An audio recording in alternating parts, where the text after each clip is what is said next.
Саламатсыздар ма балалар? Бүгін біз ағалар мектебі аясында ер қанаты ат тақырыбымен танысамыз.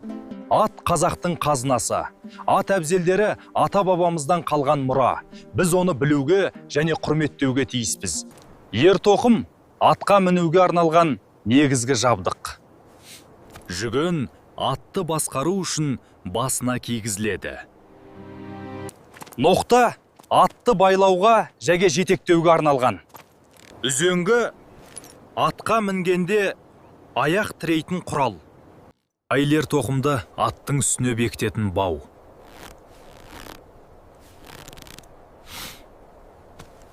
Өмілдірік ердің артқа сырғып кетпеуін қамтамасыз етеді. Құйысқан деген ердің алға жылжып кетпеуі үшін тағылатын әбзел. Шылбыр атты жетектеуге арналған ұзын бау.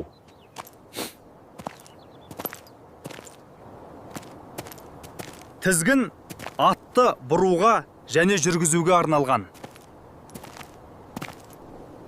Қамшы атты жүргізуге белгі беретін құрал.